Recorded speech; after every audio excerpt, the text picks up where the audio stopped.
Alhamdulillahi wada, wassalatu wassalamu ala man la nabiyya ba'da, wa ala alihi wa sahbihi wa man tabi'ahum bi ihsanin ila yaumiddin. Amma ba'd.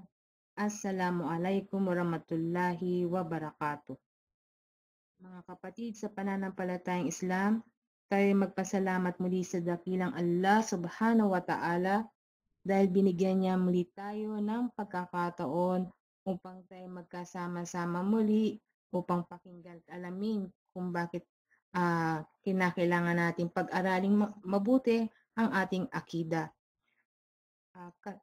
Kasama rin ang ating butihing guro upang saliksikin at maunawaan ang kanyang pinadalang relihiyon at yun ang relihiyong Islam. Sinabi ng mahal na propeta Muhammad sallallahu alaihi wasallam, ang pagsasaliksik ng kaalaman ay obligado sa isang Muslim. At ngayon mga kawat, ay bigyan po natin ng maayos na kapakinigan ang ating butihing guro na siyang gagabay sa ating pag-aaral. Walang iba kundi si Ustad Salman Fulgencio. Ahlan wa sahlan po ya Ustad, falyatafaddal. Say na po ang mic on the air. Okay, alhamdulillah. Wassalatu wassalamu ala rasulillah, amma ba'd. Muli mga kapatid, assalamualaikum warahmatullahi wabarakatuh. Okay, noong nakaraan, halos nag-review lamang tayo sa mga natalakay natin. At alhamdulillah mga kapatid, ang ating natalakay natin, kung tutuusin, dito lamang sa isang paragraph na ito na memoryado nating lahat. Pati yung mga anak natin ay pinanganak na mga Muslim, sa mga magulang na mga Muslim. Kapag ka natuto na magsalita, pinapamemorya na natin ng mga haligi na ito ng ating iman. Na kung saan ang unang haligi dyan, pananampalataya kay Allah, sa mga anghel niya, sa mga kasulatan niya, sa mga sugo niya, sa huling araw at sa pagtatakda o qadar, mabuti man o kasamaan. At yan ay, dahil sa memoryado natin ito mga kapatid, ang pinakadetalye sa mga kahulugan nito na atin ang natalakay, halimbawa, yung pananampalataya kay Allah, na kung saan ang pananampalataya kay Allah, atin ang natalakay noon, na ito ay pananampalataya sa apat na mga mahalagang pinaniniwalaan, na kung saan ang una doon paniwala sa kanyang kairalan. At ang huling tatlo, yung pangalawa, pangatlo, pang-apat, yung tatlong uri ng tauhid. Una, paniwala sa kanyang rububiyya, paniniwala sa kanyang uluhiyya, tapos ang pang-apat ay paniwala sa kanyang mga pangalan at mga katangian. Ngayon, dito sa pananampalataya kay Allah subhanahu wa ta'ala sa kanyang kairalan, yun ang una, no?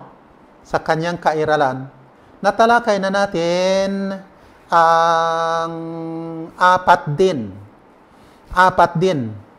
na mga patunay sa kanyang kairalan. Ang una dyan, ang ating natalakay, itong matinong naturalisa. Ang matinong kalikasan ng pagkakalikas sa atin, natalakay na natin ito. At ang pangalawa dyan, at ito siguro ang matatalakay natin sa pagkakataong ito, yung paniniwala sa kanya, pangalawang batayan, patunay sa kanyang kairalan ay ang lantay na pag-iisip, at ang pangatlong patunay, yung nasasaksihang pagkadama, na ang tinutukoy dito ay yung five senses ng tao, at ang last, yung tumpak na batas o kapahayagan. Ipinahuli ng may akda ng librong ito, ang tumpak na kapahayagan o banal na aklat.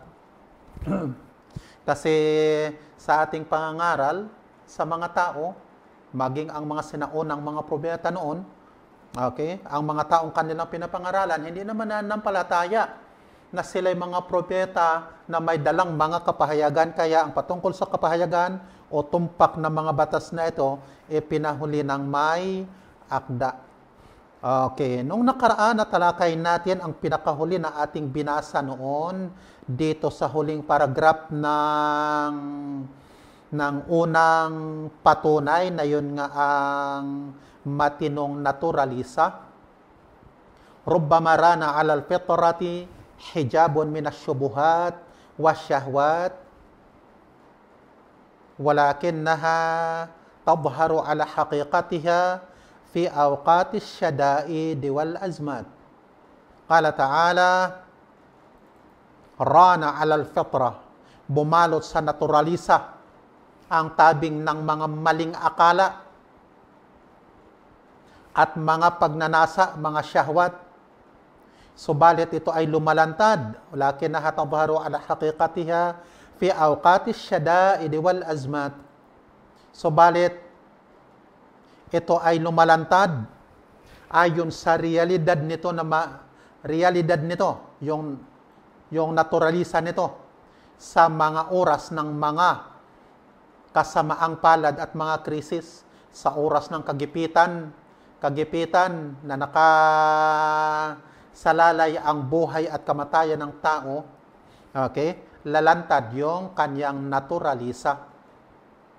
Okay, qala ta'ala, okay, nagsabi si Allah, فَإِذَا رَكِبُوا فِي الْفُلْكِ دَعَوُا اللَّهَ مُخْلِصِينَ لَهُ الدِّينَ فَلَمَّا نَجَّاهُمْ إِلَى الْبَرِّ إِذَا هُمْ يُشْرِكُونَ. Kapag nakasakay sila sa daong bangka, ay dumadalangin sila kay Allah habang mga nagpapakawagas para sa Kanya sa relihiyon. Kapag sila sa kagipitan na maaaring malunod yung daong o bangka, falamma najahum ilal bar idha hum yushrikun. Ngunit kung nagligtas siya sa kanila patungo sa katihan o sa kalupaan, biglang sila ay nagtambal sa kanya. Noong nakaraan, tinanong ko kayo kung maalala ninyo patungkol dito sa talatang ito, sa realidad na kalagayan ng mga kupar sa ngayon, na kapag ka nakasalalay ang buhay at kamatayan nila sa kinakaharap nilang kagipitan, tatawag lamang yan sa kinikilala nilang tunay na tagapaglikha ng langit at lupa. Kakalimutan nila ang nakagisnan nilang paniniwala. Kung bakit sinasabi dito sa Quran na si Allah ang tatawagan ng mga musyrik ng mga Arab, sapagkat ang mga musyrik na mga Arab dito sa pulo ng Arabia, ikumpara sa panahon natin sa ngayon ng mga non-Muslim. Siya nga po pala mga kapatid, yung boses ko ba malinaw sa inyo? Sagot lang po? Opo. Okay. Gusto ko lang bigyan ng paglilinaw mga kapatid bilang paghahambing yung kalagayan ng mga musyrik na mga Arab noon dito sa pulo ng Arabia at ang mga non-Muslim sa panahon natin sa ngayon na mga paganuman o mga Kristiyano.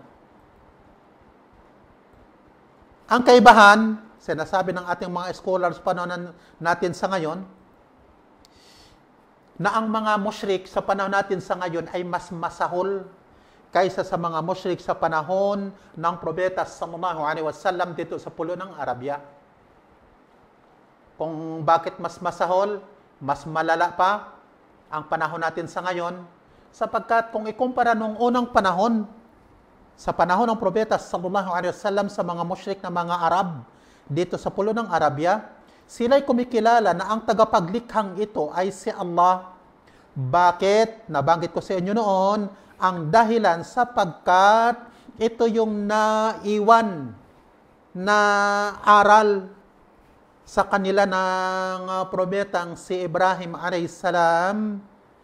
na yun nga ang relihiyon ng Hanafiya, na itinura niya na ang nag-isang tagapaglikhang ito na dapat nating kilalanin na tagapaglikha ng lahat ng nilikha, ang kanyang pangalang personal, o yung tinatawag sa ating lingwahe, pangalang pantangi, na kung saan pinagdiinan ko ito nung nakaraan, ay Allah. Pero sa panahon natin sa ngayon, ang mga tao dadalangin pa rin doon sa kinikilala nilang tagapaglikha ng langit at lupa na kung saan maaaring ang kinikilala nilang Diyos na ito na tagapaglikha ay si Gautama Buddha, si Jesus Christ, o anuman ang tawag nila sa mga kinikilala nilang Diyos. Kaya may mga tao na kapag nagikipit, sinasabi nila, dadalangin lamang ako sa nag-iisang tagapaglikha. Kung ang pangalan ng tagapaglikhang ito ay Allah, na Diyos ng mga Muslim, o kaya Tuhan, o kaya ang pangalan man niya ay si Kabunyan, Katutob, Sangasang, Kanyaw, o ano pang mga tawag o bathala. Ang mahalaga sa tagapaglikha ng langit at lupa lamang ako dadalangin. Okay, at siguro na ikwento ko sa inyo noon ang isang Pilipino sa interview namin dito sa radio station nang tinanong, sabi niya patungkol sa buhay niya na kung saan nakaranas siya ng kagipitan na nakasalalay ang kanyang buhay at kamatayan. Sabi niya, kinakailangang dadalangin ako sa tunay na Diyos lamang. Hindi ako dadalangin dito sa nakagisnan kong paniniwala na nagdadasal kay Birhing Maria, sa mga santo at mga santa, o sa iba pang mga rebulto ng iba't ibang mga santo, kundi uukol ko ang aking panalangin sa tagapaglikhang makapagliligtas sa akin sa kagipitang ito. Kaso nga lang, ano ang sinasabi sa Quran? Falamma najahum ilal bar faidahum yushrikun. Na kapag sila ay nalampasan nila ang kagipitang iyon, nalampasan nila ang krisis na iyon, yung kasamaang palad na iyon, at muling bumalik sa kanila yung kanilang normal na pamumuhay, natural, susunod na lamang sila sa agos. Susunod lamang sila sa agos ng kanilang pamumuhay, na kung saan sa panahon ng mga sakuna kasi at kagipitan, ang tao, makakalimutan ng tao ang nakagisnan niyang paniniwala, yung nakagisnan niyang kaugalian, sapagkat ang pinahalagahan kasi niya sa pagkataong iyon ay ang kapakanan niya, yung kanyang buhay. Pero kapag nalagpasan niya ang mga kagipitang ito, ay muling babalik sa mga gawain at paniniwala ayon sa kaugalian at paniniwala ng karamihan, na kung saan sa interview nga ang Pilipino nga ito sinabi niya, yun lang mga pagkakataong sabi niya na nalangin ako sa aking isip na sa tagapaglikha lamang ng langit at lupa ako dadalangin. Pero pagkatapos nun, tinanong siya ng host ng program, pagkatapos nun, tuloy na bang yung paniniwala na dapat dadalangin lamang sa dakilang tagapaglikha ng Sansinukob na ito? Sabi niya, yung pagkakataon lamang na yun, pagkatapos nun, sabi niya, bumalik na rin ako sa kung ano ang nakagisnan naming paniniwala. Sumasama pa rin ako sa nanay at tatay ko na nagsisimba at tuwing araw ng linggo. Kaya maraming nasadlak mga kapatid sa pagtatambal dahil sa pagpapahalaga sa karangalan at katayuan na yung kinabibilangan niyang lipunan. Kaya ang karamihan ay sumusunod na lamang sa agos ng pamumuhay at kaugalian, sapagkat kung naiba ka, para bang kukontrahin mo yung agos kunyari ng ilog, malakas na agos, ang mas madali na paglakad ay susunod ka sa agos. Naalala ko mga kapatid sa kalagayang ito, yung isa na namang engineer na kababayan natin, na kung saan nakausap ko minsan sa hospital, kasi nagsagawa kami ng da'wa sa hospital mismo. Inibitahan ang mga kababayan nating mga Pilipino. Ano sabi ng engineer na yon? Sabi niya, kung tutusin, ang relihiyon ko ay Katoliko. Naniwala naman ako sa Diyos.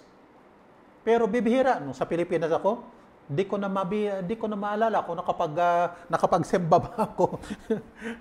Kung ilang beses ba ako nakapagsimba. Sabi niya, aminado ako sa katotohanan ng Islam. Sabi niya, aminado ako sa katotohanan ng Islam. Kaso nga lang, nakatira ako taga Bicol. Sabi niya, ang bayan namin at ang barangay na kinabibilangan ko, wala talagang mga Muslim doon sa lugar namin. May mga Muslim na dumadating kapag yung tinatawag na market day. May mga market day kasi sa mga probinsya, isang beses sa isang linggo. na kung saan sa market din ng isang bayan, may dumadating doon ng mga Muslim. Pero yung mga taal na taga roon ay wala talagang mga Muslim. Lahat ng mga tao doon ay mga Kristiyano. Kaya kung mag-Muslim ako, ang iniisip ko, sabi niya, matagal ko nitong iniisip din sabi niya. Para bang inilagay mo ako na isang pato, inihalo mo ako sa grupo ng mga manok. Naiiba ako. Nakuha niyo po mga kapatid ang ganong sitwasyon. At yan ang ipinahihiwatig ng aya na sinipi ng may akda sa ating libro. Kaya nga, sa larangan ng pangangaral, yung pagdadawa natin ng Islam, ang malaking hadlang sa tao sa pagtanggap ng katotohanan ay ang kaugalian niyang nakagisnan. Isinalang-alang palagi ng tao ang iisipin at sasabihin ng mga tao sa kanya. Lagi niyang isinaalang-alang ang kanyang karangalan kapag nag-iba siya ng paniniwala sa nakasanayan na niya't sinusunod ng karamihan. Kaya sa mga taong inanyayahan daw noon o pinangaralan ni Musa alayhis salam na mababasa natin sa Quran, ano ang sinabi ng mga tao na dinadakwa ng propeta na si Musa alayhis salam?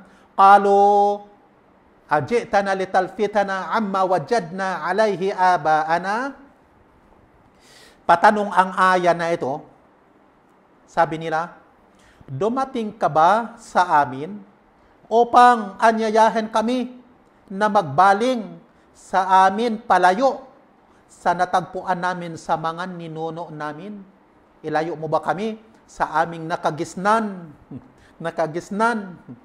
Kaya ito ang realidad na pamumuhay ng tao. Kahit tanggap niya ang katotohanan, isinaalang-alang pa rin niya ang kinabibilangan niyang pamilya, kinabibilangan niyang lipunan. Ang masaklap mga kapatid, gusto kong prangkahang sasabihin, kung mayroon mang sana makarinig na mga kapatid nating mga naturingan sa ating bansa na mga ulama at mga duat sa panahon natin sa ngayon, baging sila, marami akong mga napapansin. Dahil sa pagsasaalang-alang nila, yung isinalang-alang nila ang maling aqida na tinatangkilik ng karamihan sa mga Muslim. Halimbawa sa isang bansa o kaya sa isang bayan, kunyari dyan sa Pilipinas, na ang nakarami sa mga Muslim, alam nila na mayroong aqida na tinatangkilik ng isang jamaa na nakararami. Sa mga matagal na Muslim, maaaring alam niyo ang tinutukoy ko. Ang pinakamalaking jamaa sa buong mundo at yan din ang dominante sa Pilipinas. Kaya ang mga duat na ito, ang iba sa kanila, ang iba di ko na sasabing lahat, mayroon kasi marami akong nakakilala. Ano ang ginagawa nila? Hindi na sila nagtuturo ng tuwid na akida. Ang mga topic nilang palagi pangkalahatan, hindi na magtuturo ng tuwid na akida. Bagkos ay nakikiayon pa, ito ang masaklap, nakikiayon pa sa maling akida ng karamihan, alang-alang sa kanilang reputasyong pinangangalagaan. Ang masaklap, ang nakararami, hanggang sa tuluyan na rin silang napabilang sa mga ligaw at tagapagligaw na maaaring ang iba nang nag-aaral pa dito sa Islamic University, matindi ang pagtuligsa sa mga ligaw na mga sekta, ligaw na mga akida. Pero nang umuwi sa kanyang bansa, nang nakararami sa mga Muslim, yung dati niyang tinutuligsa na akida, abay, nagbago na rin. Nagbago na rin ang ihip ng kanyang, ang ihip ng hangin. Nakiayon na rin siya sa agos ng lipunang kanyang kinabibilangan. Ito kasi ang realidad. Kaya balik tayo sa topic na ito ng aya na ating sinipi. Sa panahon ng kagipitan, lalong-lalo na kapag nakasalalay ang buhay ng isang tao, tiyak na siya'y dadalangin sa totoong tagapaglikha. Subalit, kapag natapos na ang mga sakuna at kagipitang ito, at muling bumalik ang pangkaraniwan niyang pamumuhay, ay muli rin siyang tatahak sa nakagisnang paniniwala at kaugalian na maaaring paniniwala at pagsamba sa isang Diyos-Diyosan o maraming Diyos o kaya paniniwala sa ateismo. Dahil dito, ang sinasabi palagi ng mga scholar, nararapat daw na magsumikap ang mga Muslim na nasa tuwid na akida upang anyayahan o magda'wa sa mga tao na bumalik sa orihinal nilang naturalisa o kalikasan. Yung naturalisa ng yung pagkakalalang sa kanila ni Allah, sapagkat ang naturalisa na ito o fitra ay nananatili sa tao. Nananatili ito, hindi namamatay. At ito rin ang paraan ng pangangaral ng lahat ng mga propeta.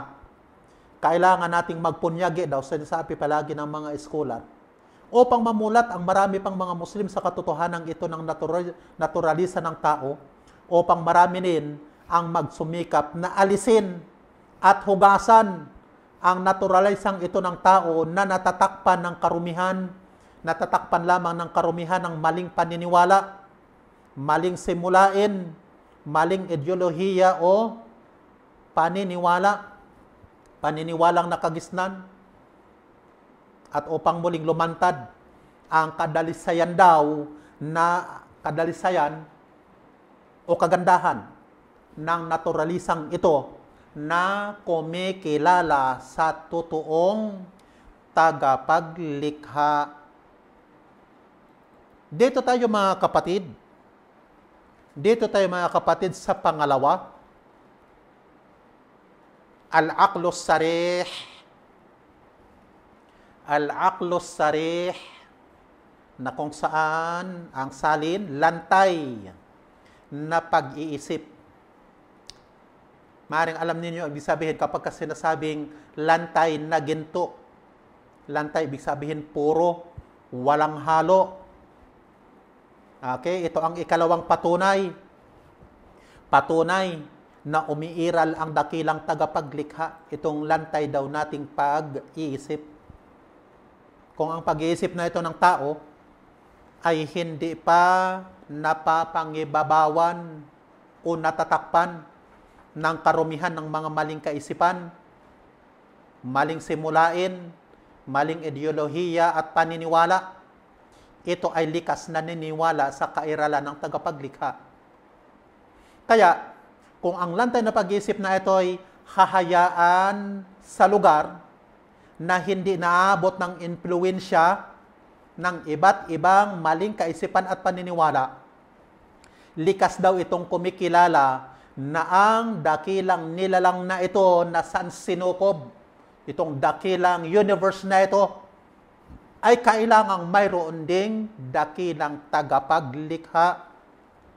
Al-aqlus sarih wa huwa salimu minasyubuhati wasyahawat. Ito ay ang salim, ligtas sa mga maling akala at mga pagnanasa. Fa'innahu yaqta'u bi'anal makhluqati labudda laha minal khaliq. Sapagkat tunay na ito ay nagtitiyak, yakta, na ang mga nilikha ay nangangailangan ng isang tagapaglikha. Li'annaha la yumkinu an tujada sudfatan biduni khaliq. Dahil ang mga ito ay hindi maaari na umiral ng nagkataon, aksidente lamang, sudfa, nang walang isang tagapaglikha. Wala yumkinu an tujada nafsaha binafsiha. At hindi maaari na nagpairal ng sarili ng mga ito sa pamamagitan ng sarili ng mga ito. Fal-adamu la yunshi'u wujudan, sapagkat ang kawalan o ang wala ay hindi nakapagpapasimula ng kairalan. fala budda min khaliqin mujid wa huwa Allah subhanahu. Kaya kailangan ang isang tagalikhang nagpapairal. Siya ay si Allah subhanahu wa ta'ala. Ulitin ko, ang ibig sabihin ng lantay na pag-iisip. Ayon dito sa may akda, ayon sa kanya, ang ligtas sa mga maling akala at pagnanasa, wa huwa salimun minasyubuhati wasyahawat, na ang kahulugan ay ang pag-iisip na hindi pa na-influensyahan ng mga maling akala, kaisipan o ideolohiya. Ang lantay na pag-iisip na ito ay tiyak daw na kikilala sa kairalan ng tagapaglikha, sapagkat hindi maaaring nagkataon lamang, aksidente lamang na umiral ang kahangahangang nilikhang ito. Hindi rin maaaring ang mga nilikhang ito ang nagpairal sa kanilang mga sarili dahil hindi tanggap ng matinong pag-iisip na ang wala ay yung hindi umiiral ay hindi rin makapagpapairal ng anuman. Nakalimutan kong patayin ang aircon at maingay. Kaya kinakailangan na mayroong dakilang tagapaglikha sa mga dakilang nilikha na ito. Ipinagkaloob ni Allah sa tao ang utak. Alam natin yan, na kung saan wala ito sa lahat ng mga hayop upang makakakilala sa katotohanan at kabulaanan. Kaya nga sinasabi sa Quran, pagdating ng araw ng paghuhukom, tatanungin tayo saan natin ginamit ang ating mga puso't isipan. Ang isip na ito makakakilala ng tama at mali. Kaya ang matinong isip ay kumikilala sa katotohanan na mayroong tagapaglikha at tumatanggi ito sa kaisipan ng ateismo. Ang ateismo yung prinsipyong walang tagapaglikha. Dahil ang kanilang paniwala, puro aksidente na lamang, umiral ang sansinukob na ito at lahat ng mga nilikha. Pati yung pag-iral mo, aksidente lang. Dahil dito, binanggit dito ng author, ang paglilinaw sa mga patunay na ito, na kung saan narito ang halimbawa ng patunay tungkol sa kwento ni Jubair bin Mut'im. Si Jubair bin Mut'im, na ganito ang kanyang sinabi, walamma qadaba Jubair ibn Mut'im ala Rasulillah sallallahu alaihi wasallam fi fida'i asra Badrin wa kana idzaka musyrikan. Noong dumating si Jubair bin Mut'im sa sugo ni Allah sallallahu alaihi wasallam, alang-alang sa pagtubos ng mga bihag doon sa lamanan ng Badr. Samantalang siya noong sandaling iyon ay isang musyrik, tagapagtambal. Sami'a Nabiyya sallallahu alaihi wasallam yaqra'u fil maghrib at-tur, falamma balagha hadhihi al-aya, nakarinig siya sa propeta sallallahu alaihi wasallam na bumibigkas sa dasal sa paglubog ng araw, yung sala ng maghrib ng sura na at-tur. Nung umabot ito sa talatang falamma balagha hadhihi al-aya, am khuliqu min ghairi shay'in am humul khaliqun. Ito yung patanong. O nilikha ba sila mula sa hindi isang bagay? Ang translation na word for word. Mukhang malabo, no? O sila ay ang mga tagalikha. Am khalaqus samawati wal ard, o nilikha ba nila ang mga langit at lupa? Bala yuqinun, bagkus hindi sila nakatitiyak. Am indahum khazainu rabbika am humul musaytirun, o taglay ba nila ang mga imbaka ng Panginoon mo, o sila ay ang mga taga-pangibabaw. Nagsabi siya, halos ang puso ko ay lumipad. Kada kalbi ay yatir. Yan ang kanyang sinabi nang marinig niya ang recitation na ito ng propeta sallallahu alaihi wasallam. At sinabi dito, wa kana dhalika awwalu madakhala al-imanu fi qalbi.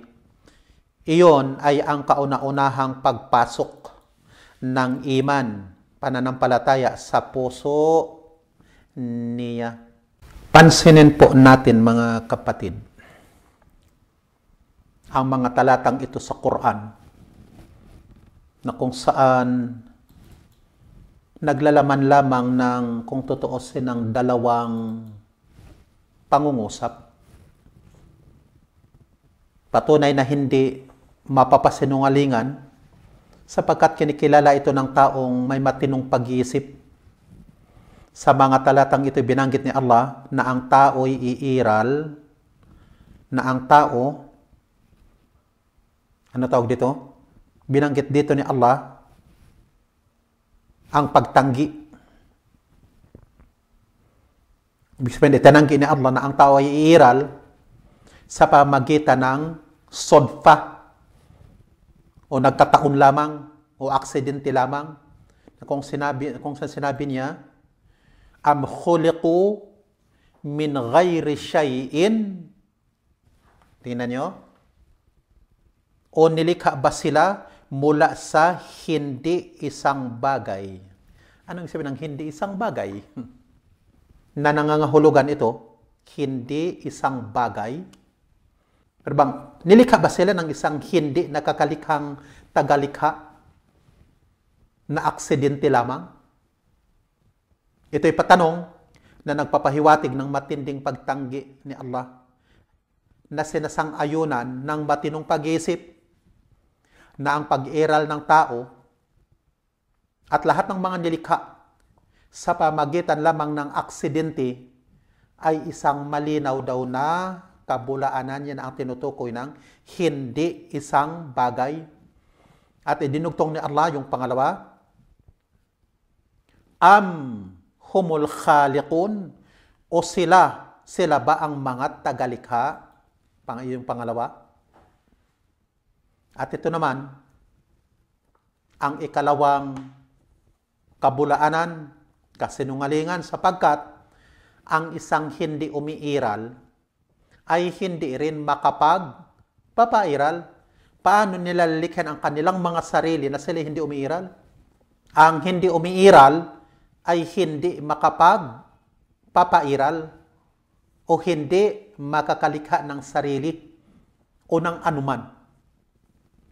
Na kung saan natin, ang tao'y dating hindi umiiral, paano makakalikha ang isang hindi umiiral? Kaya kinakailangang umiiral ang tagapaglikha na lumikha ng lahat ng mga nilikha. Yan ang sinasang-ayunan ng matinong pag-iisip ng tao. Ang hindi natin maarok na lawak ng universe at hindi pa natin alam na bilang ng mga kalawakan, bilang ng mga galaxies, bilang ng mga planeta, hindi natin alam, at mga bituin. Hindi tanggap daw ng matinong isip na ang mga dakilang nilikhang ito ay aksidente lamang na umiral at aksidente ding gumagana o kumikilos nang walang dakilang tagapagpakilos o tagapangasiwa. Bagkos kinikilala ng matinong isip na ang mga ito'y tanda na mayroong dakilang tagapaglikha na dalubhasa na narapat nating paglingkuran at sambahin ang lahat ng mga nilikhang tao. Ituloy natin ang pagbabasa. Waqad istadalla bisarahatil aql, nakahinuha sa pamagitan ng kalantayan ng pag-iisip, Khatibul Arab fil Jahiliyah, Qus bin Sa'ida al-Iyadi, faqal, yung orador, ibig sabihin ng orador dito, orador yung mga dalubhasa sa lingwahe at mga makata na mga Arabi noon sa panahon ng kamangmangan. Ang tinutukoy na sa panahon ng kamangmangan, yung Jahiliya, mga kapatid, bago pa ang ministeryo ng Propeta Muhammad sallallahu alaihi wasallam, ang pangalan ng makata na ito dalubhasa sa lingwahe, Qus bin Sa'ida al-Iyadi. Ang kanyang sinabi, sabi niya, al-ba'ratu tadullu 'alal ba'ir wal atharu yadullu 'alal masir fasama'u datu abraj wal ardu datu fijaj afala tadullu 'ala sani'al khabir. Ito'y patanong. Ang dumi ng kamilyo ay nagpapatunay sa kamilyo at ang bakas ay nagpapatunay sa paglalakbay. Fasamao datu abraj, kaya ang mga langit na may mga konstelasyon, wa ardo datu fijaj, at ang lupa na may mga landas na maluwang. Afala tadullu ala sani al khabir, ito ay patanong. Hindi ba nagpapatunay ito sa tagagawang mapagbatid? Al-khabir, mapagbatid o dalubhasa. Dalubhasa ang tagagawa o taga-likha. Ulitin ko, si Qus bin Sa'ida al-Iyadi ay kilala sa kapanahonan niya na isang dalubhasa sa lingwahe at makata bago pa ang pagkapropeta ni Muhammad sallallahu alaihi wasallam. Kung saan, minsan daw, may mga hindi Muslim na dumating kay Imam Ash-Shafi'i upang magtanong kung ano ba ang patunay, kung ano daw ang patunay niya na mayroong Diyos na tagapaglikha. Okay, basahin ko lang itong sinabi ni Imam Ash-Shafi'i dito sa mga taong itong mga non-Muslim na nagtanong sa kanya kung ano daw ang kanyang patunay na umiiral ang Diyos na tagapaglikha.